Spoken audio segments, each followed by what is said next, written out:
Alright, so welcome back to Garage Story. Today, it was warmer earlier and then a cold front came through. Now it's cold, at least for Oklahoma it's cold. There's several things I'm trying to work on right now. I want to get some of the stuff out of the shop here. I kind of like to move some of this stuff around away from here because I'm thinking about putting a lean-to on the front here. So if you see that sitting over there in the yard, this here is the lean-to that was going over the back door on the house there. However, it kind of fell down because the posts were rotted and I think it was kind of damaging the house, so I'll need to clean up the house. But this frame here is more than enough to provide some coverage out here. So I'm thinking to put it right here, and then this will be a good spot to park like the four-wheelers and maybe the mower I use. I don't really like that it's on the side of the shop facing the house, but the back side of the shop is so low there's not really enough room. And if I have it freestanding somewhere, it's not going to be as sturdy. It'll be harder to make it sturdy, and it'll be a lot more exposed. So I'm leaning towards just putting it right there. Yeah, so that means this mower need to move, this one, that one.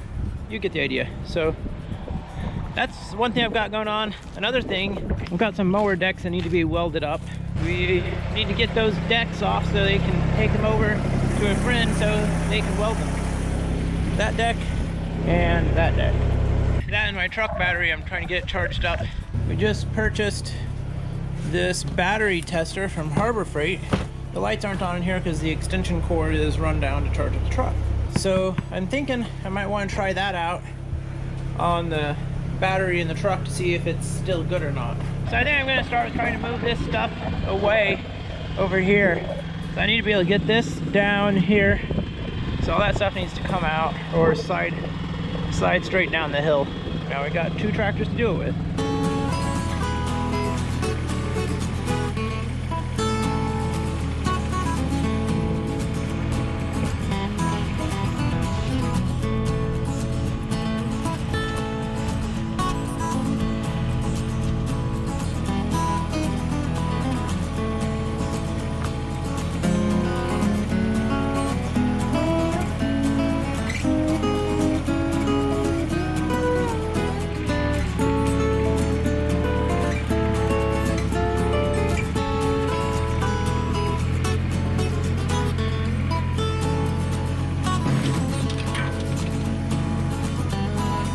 Strike one, it didn't want to slide. I can try to air up these tires, but it might take a while.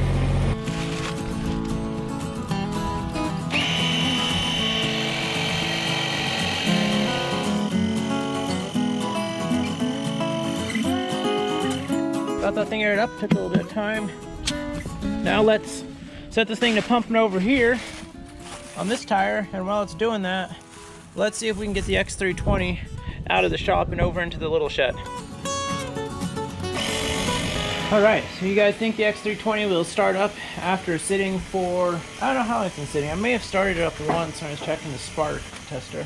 Let's give it a full choke there and let's see what she does.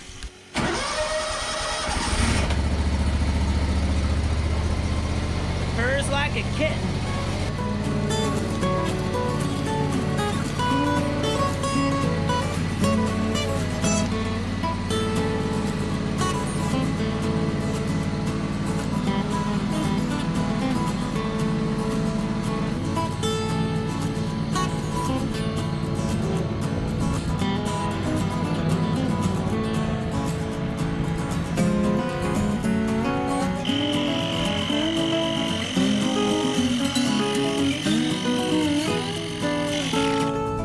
Be enough air. Curious how much juice it's got after all that, although it is cold out here. Battery test yellow. Okay, all right, this is one of the mowers that I need to take the deck off of, and it's a little bit in the way of parking the X320 in here. Let's get that one out of the way.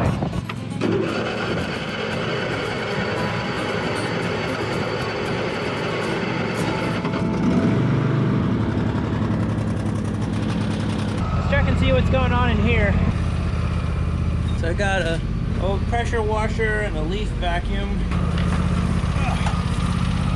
So I picked up this leaf vacuum probably 2 years ago now. So it's kind of a funny story.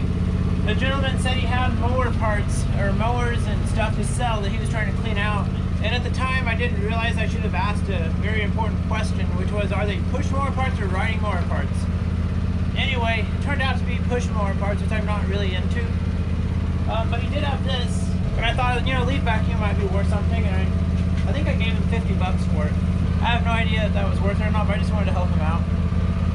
And that was springtime, and I should have fixed it up that fall. And I didn't. And then I should have fixed it up next fall, which was right now. It's kind of gone now. And I didn't really think about it. So, yeah, I've had it sitting here for a long time. It's a 3.5 horse Tecumseh. So not your normal Briggs & Stratton today anyway. So yeah, I have this sitting here. Let's get it out.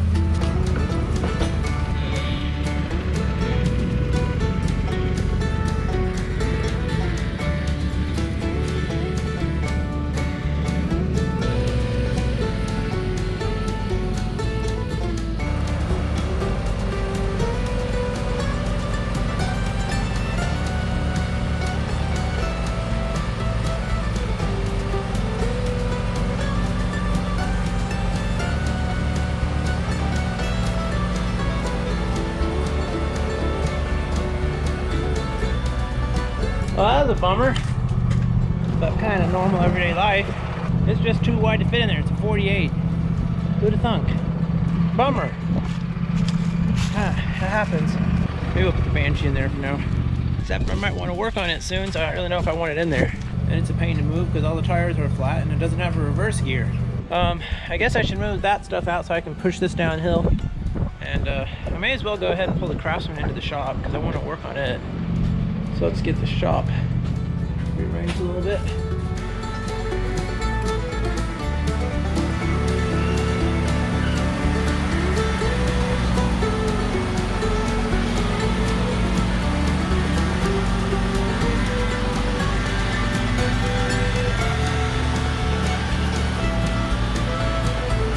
Trying to leave enough room there to pull the deck off and go out to the right. Yeah, I think I can get the deck out that way.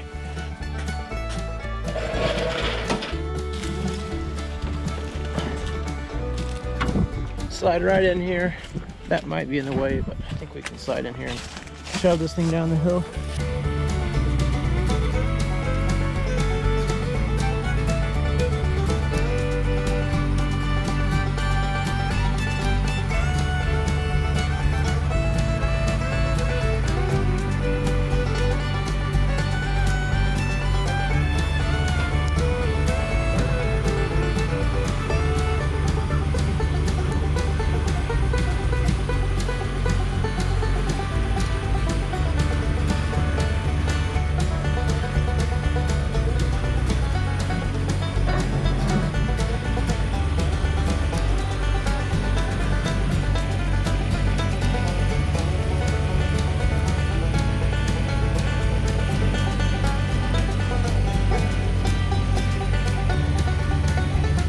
Well, that works pretty well, except for the mower ended up over here and I wanted it right there where the tractor was.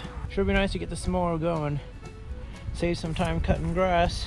For any newer subscribers, the reason this mower has been sitting here so long is I bought it broken, but the guy said that it had a bad governor, and then I was able to crank it over at first, but then the starter stopped working. And my plan is to swap the engine out of this mower, which is like a 27 horse Kohler, into where this 25 horse Kawasaki is. But I don't know, it seemed like a complicated swap and I never got around to it. So the mower's been sitting here for, I've had it for a while, probably 2 years, 2.5 years. So honestly at this point it's possible I should just try to sell it. So I bought it with like a regular Craftsman riding mower at the same time, just like a LT 2000 or something. I paid $500 for the pair of them, and I fixed the LT 2000, whatever it was, the Craftsman, and I sold it for like $500. So essentially I have $0 invested into this mower. This has the potential to be a very nice mower, but the seat needs to be redone. It's been faded out, and I don't know the status of the transmissions. If they're good, this thing could be fixed up and freshened up. If they're bad, then it's got bad engine, bad transmissions, and it's pretty much just time to part out or scrap or whatever. Unfortunately, there's no good way to test out the transmissions with a bad engine. It's got 1,372 hours on there if the hour meter is good, which is not enough for the transmission to be bad unless they were kind of faulty. That's my opinion, especially on the commercial style transmissions. So I also want to test out that battery, the battery tester essentially. So I was able to get this battery to charge up, at least it shows it. It's like 13.1 volts. But at first when I was putting this charger on here, it was saying that it had a bad battery. So it might be a bad battery. So I'm gonna disconnect these and I'm gonna run up there, figure out how that battery tester works, the load tester, and throw that on there and see what happens. So this was a $20 tool and we had a 20% off we were able to use. Check out this piece of Harbor Freightium. So that's a momentary toggle, so you can't leave it running and burning. Check out the instructions right quick. Gloves are great for this. Pertaining to risk of fire, electrical shock, or injury to persons. Well, I'm not a person, so I should be okay. Stiff cables, red on red, black on black. Okay, I'm reading above 12 volts here, so that's good. So now I click it to on. So 1, 2, 3, 4, 5. So it is just the top side of weak for a 6-volt battery, because that's over in this area, and it is, I think this thing's probably a bad battery,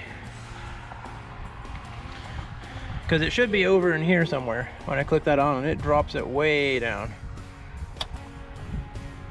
Yeah, it's showing weak for a 6-volt battery. Okay, so it's not even, doesn't have 6 volts under load. That's not good. We probably got a dead cell or two. I think I ruined the battery when I started working on my steering column, because I think something was left on somehow. I'm not sure what, even though the key was out. And I think it just ran the battery really flat. And it was already a little bit weak, I think. And that probably just killed it. Yeah, looks like I'm gonna need a new battery. And while I'm at it, I'm gonna need a new battery cable. This one is, I guess you could say it's broken. But now we can take the extension cord back up to the shop and have light there. All right, shop is plugged back in again. We got light, and that load tester, that battery tester is a lot of fun. I went ahead and tested all these batteries here. Found out this one, even though it does show 12 volts, is bad, which is kind of, I kind of knew that from trying to use the battery. It's like it would show 12 volts, but it wouldn't do anything. This one is weak for a deep cycle. This one's a good battery. It's showing around 1,000 cranking amps, and it's rated like 845, so that one's good. And this battery here is also, it's got a little over 200 cranking amps, which is about right for a lawnmower battery. My plan is to try to get the X320 back in here and try to get the Craftsman Zero turn in here as well, so I can get its deck off. So I guess I'll clear this a bit out so the X3 can pull right up in there. Maybe I'll put that weed trimmer down at the end of the shop so the X3 can nose right up in here. And then we'll see if we can get the Craftsman Z in here. And I need to move this one and that one and that one. Let's do it. It's getting cold. The temperature dropped like 15 degrees since noon.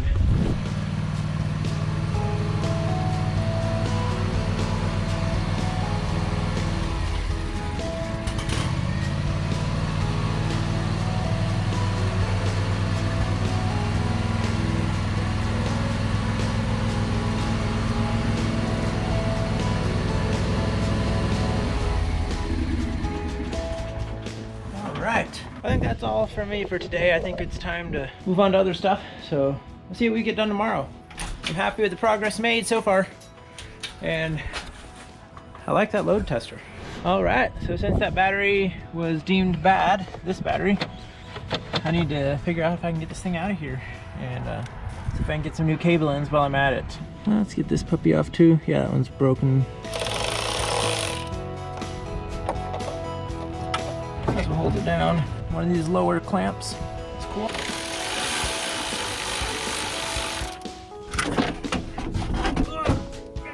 That wasn't hard, but this puppy's heavy. So I found one from Walmart that I'm planning to get. $120 will get me a EverStart Max with a 3-year warranty. 850 cold cranking amps and 150 minute reserve capacity. And this one here is a 750 cold cranking amp and 140 reserve capacity, I think, is what the RC is. In an auto zone, I'd be looking at 200 plus. For $180 at auto zone, I can get one with 2-year warranty and similar specs. Nobody marked the date on here, so I have no idea. I've had the truck for maybe 3 years. Yeah, it looks like it's bulged out there on the side. It's time to get it replaced. If I remember right, it was already acting a little bit sluggish, but this truck isn't really a hard starter, so it wasn't an issue. $120 is not that much. And that's the top of the line battery from Walmart, I think. I think we'll go that route and try to get some new cable ends, and of course we'll need to continue on our journey fixing the interior wiring. And yeah, we just need to get this truck in a little bit better running condition. The tires could stand to be a little bit fresher. And that's the problem. It's just got all these little things that are a little quirky that make me not want to put a ton of money into it, because this truck was pretty cheap, and it's actually the value has been going up on these things. But I paid like $1,650 for this, and then immediately bought a used set of tires for $200, and then sold some of the tires I had on it for like $50 or $40.